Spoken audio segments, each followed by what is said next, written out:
नमस्कार। आज हम डिस्कस करेंगे HPSSC का प्रीवियस पेपर। ये जो HPSSC का प्रीवियस पेपर है, इसका आज हम हिस्ट्री का सेक्शन जो है वो डिस्कस करेंगे और डिटेल से डिस्कस करेंगे ताकि आपको जो है आपके आने वाले एग्जाम्स में हेल्प मिल सके, जैसे कि पहले भी मिलती रही है। क्वेश्चन नंबर 61 से अभी हम स्टार्ट करेंगे। क्वेश्चन नंबर 61 में बोलते हैं Harappan civilization was discovered in which year. तो बोलते हैं कि हड़प्पकालीन सभ्यता जो था इसकी खोज कौन से वर्ष में की गई। तो हड़प्पा की खोज की बात करें तो इसकी खोज 1921 में की गई थी। ऑप्शन ए सही आंसर है। हम कई बार पढ़ते हैं हड़प्पा, मोहनजोदड़ो, इनकी खोज कब कब की गई और किसने इनकी खोज की। तो देखो, हड़प्पा की खोज किसने की थी ये भी क्वेश्चन बनता है। हड़प्पा की खोज जो था वो दयाराम साहनी के द्वारा की गई थी। दयाराम साहनी ने हड़प्पा की खोज की, 1921 में खोज की। हड़प्पा प्रेजेंटली पाकिस्तान में स्थित है, रावी नदी के किनारे जो है ये स्थित है। ये भी मोस्ट इंपॉर्टेंट क्वेश्चन बनता है। उसी तरह मोहनजोदड़ो भी एक साइट है। मोहनजोदड़ो जो साइट है वो भी पाकिस्तान में स्थित है, परंतु वो सिंधु नदी के किनारे स्थित है, इंडस नदी के किनारे स्थित है। और इस साइट की बात करें तो इसकी खोज रखालदास बनर्जी के द्वारा की गई थी। एक बहुत ही कॉमन क्वेश्चन पूछ जाता है कि कौन सी सिंधु सभ्यता ऐसी है जो इंडिया में स्थित है। तो इंडिया में आपकी कालीबंगा स्थित है। कालीबंगा जो है वो राजस्थान में स्थित है, जो कि घग्गर नदी के किनारे स्थित है। रोपड़ सतलुज नदी के किनारे स्थित है और पंजाब में स्थित है।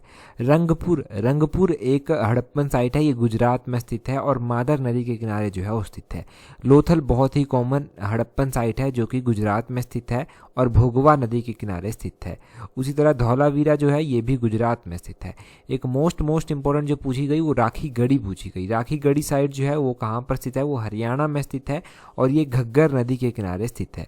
बनवाली भी एक साइट है। बनवाली साइट जो है ये भी हरियाणा में ही स्थित है और ये उस टाइम सरस्वती नदी जो था वो हुआ करती थी, तो सरस्वती नदी के किनारे जो है वो स्थित है। अच्छा, एक क्वेश्चन मैं स्टार्टिंग में ही आपसे पूछ लेता हूँ कि हिमाचल प्रदेश सरकार और हरियाणा सरकार सरस्वती नदी के रिजुविनेशन के लिए जो है या इसके जीर्णोद्वार के लिए जो है इसको जीर्णोद्वार यानी कि इसको नए रूप देने के लिए जो है वो काम कर रही है हरियाणा सरकार के द्वारा। तो एक डैम की बात की जा रही है, वो डैम कौन सा है, वो उस डैम का नाम आपको कमेंट करके बताना है।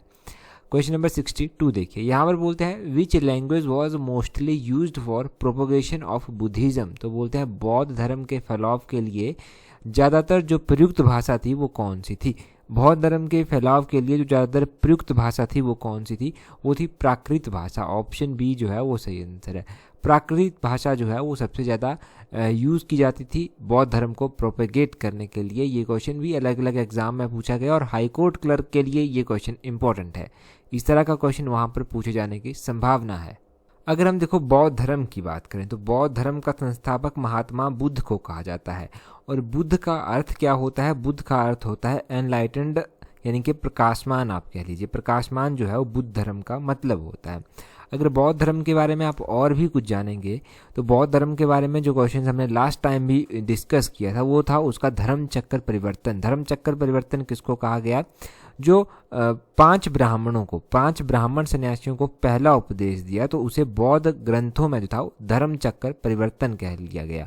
या फिर आप महात्मा बुद्ध की उपदेश देने की घटना को जो था वो धर्म चक्र परिवर्तन कहा गया।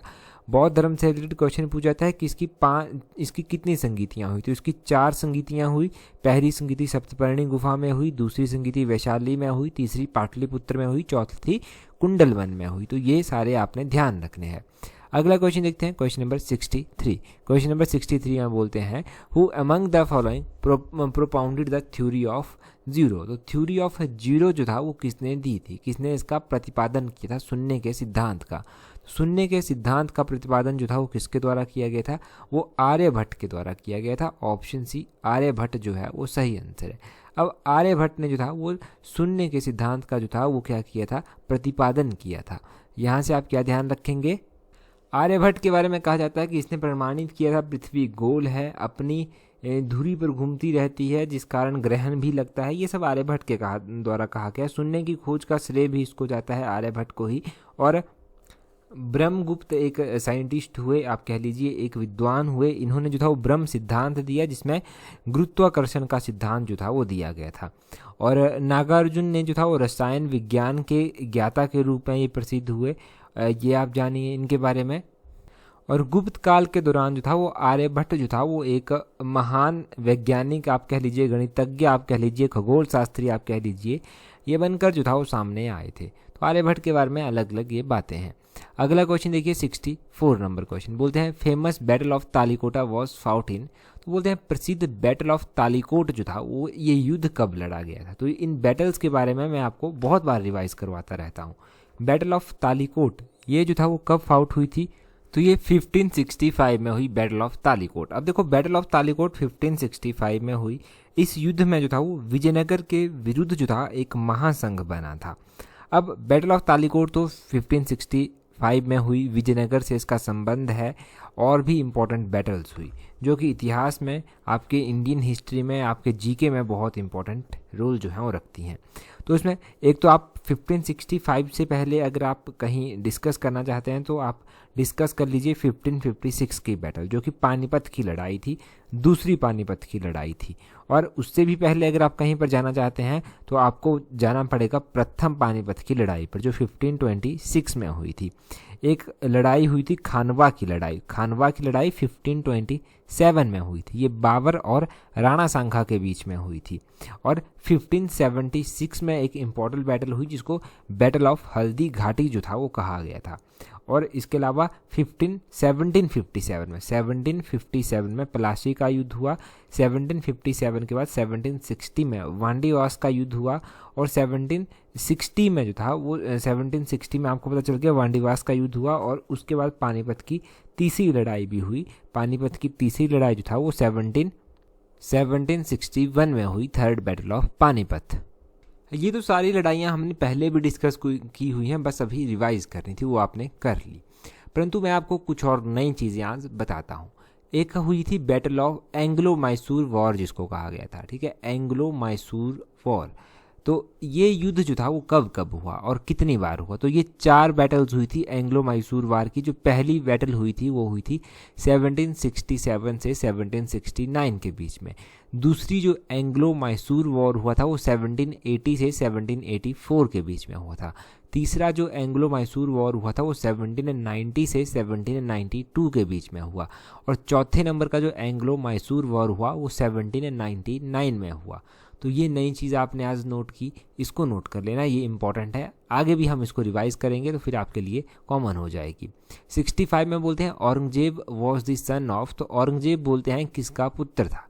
अगर हम औरंगजेब की बात करें तो औरंगजेब किसका पुत्र था, औरंगजेब पुत्र था शाहजहां का, ये पुत्र था। ऑप्शन डी सही आंसर है। अब शाहजहां का पुत्र था औरंगजेब, ये आपको पता चल गया। औरंगजेब के बारे में आप और क्या ध्यान रखेंगे, औरंगजेब के बारे में आप ध्यान रखेंगे कि औरंगजेब एक तो शाहजहां का पुत्र था, दूसरा आपने ध्यान रखना है कि औरंगजेब का पूरा नाम था मयूद्दीन मोहम्मद औरंगजेब, ये आपने ध्यान रखना है। और औरंगजेब ने जो था वो गुरु तेग बहादुर का जो था वो वध कर दिया था, इनकी हत्या कर दी थी औरंगजेब ने, ये भी ध्यान रखना है। औरंगजेब को जिंदा पीर के नाम से भी जाना गया क्योंकि इसकी जो नीतियाँ थी, इस्लाम कानून आप कह लीजिए, कट्टर सुन्नी था ये एक, तो कट्टर सुन्नी प्रजा के लिए ये जिंदा पीर जो था वो साबित हुआ। तो औरंगजेब के बारे में नॉर्मल है। औरंगजेब से पहले शाहजहां आए, उससे पहले कौन आया, शाहजहां से पहले जहांगीर आए, जहांगीर से पहले अकबर आए, और अकबर से पहले हुमायूं आए, और उससे भी पहले, सबसे पहले कह लीजिए उससे पहले बाबर आए। तो इस तरह से ये सिनेरियो चला।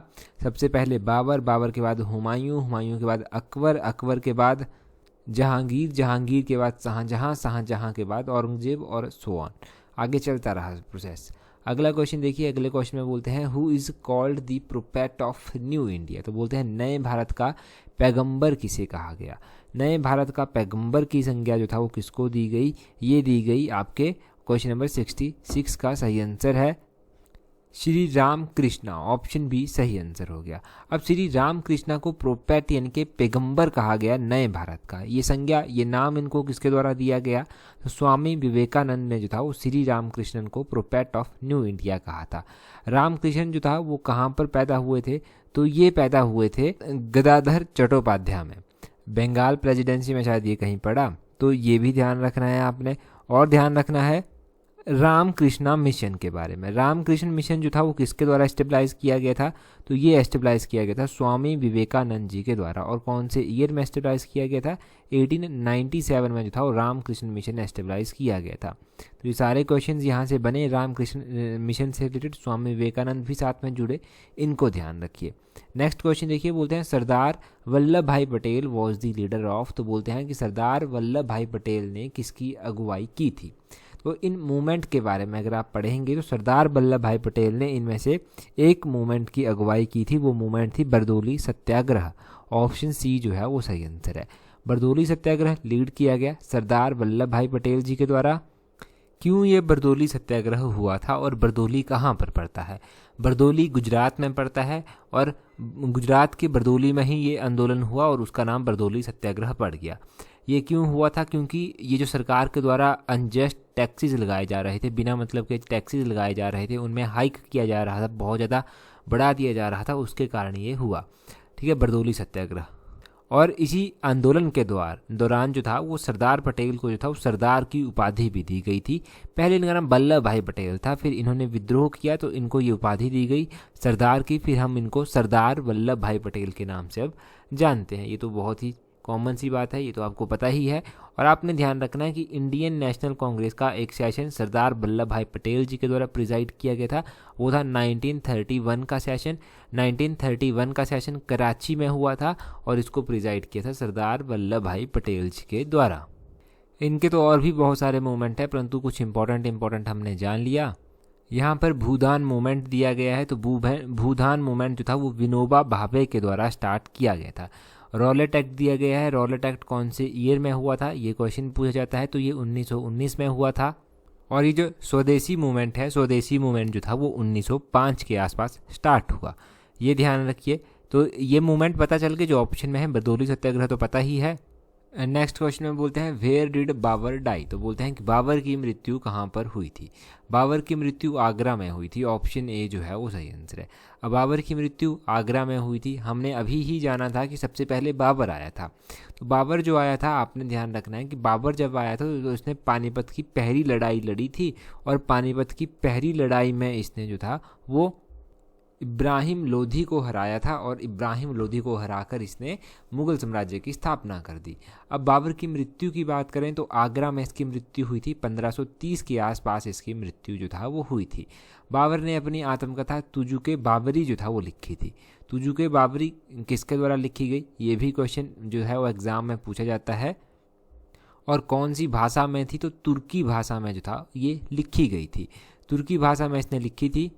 और अपनी आत्मकथा में इसने भारत की उस टाइम की राजनीतिक दशा को भी इसने वर्णित किया था। उस टाइम के जीवन स्तर को इसने वर्णन किया था, उसका पशु पक्षियों, फूल फल पौधों, इन सब के बारे में इसने विस्तार में लिखा था अपने उस टाइम की आत्मकथा में। और इसने बाबर के अनुसार, आप कह लीजिए बाबर के अनुसार, भारत के व्यक्ति न सुंदर हैं और ना ही सुसंस्कृत हैं और ना ही यहाँ पर अच्छे घोड़े हैं, ना अच्छे कुत्ते हैं, ना अच्छे अंगूर हैं और ना अच्छे खरबूजे हैं। ये इस तरह की बातें मतलब किसी किताब में लिखी थी, तो मैंने आपको बता दिया।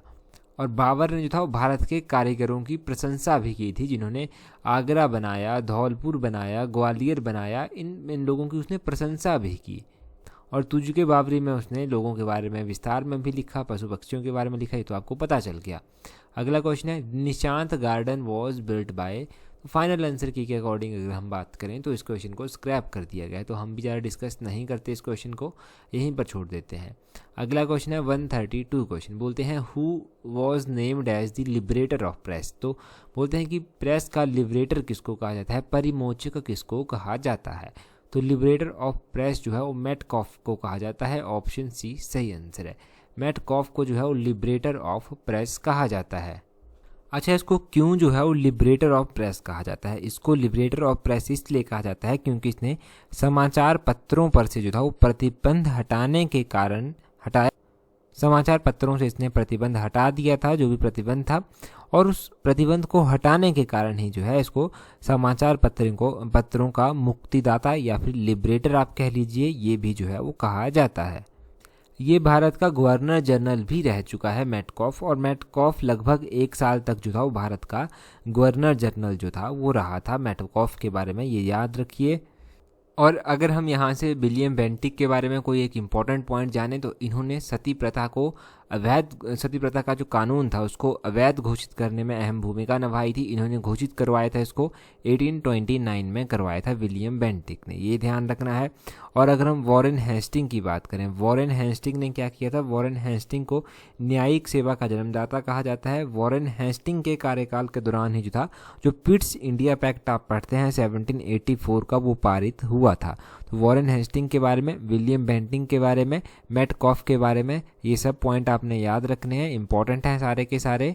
आपको पता है वीडियो के लास्ट में हम इंपॉर्टेंट हिंदी इंग्लिश के क्वेश्चन देखते हैं। तो क्वेश्चन नंबर 95 जो है वो इंग्लिश का क्वेश्चन है, इसको हम देख लेते हैं। बोलते हैं एंटोनियम ऑफ ऑस्पिशियस। तो ऑस्पिशियस का एंटोनियम पूछा गया है, ये होगा अनफेवरेबल। ऑप्शन बी जो है वो सही आंसर है।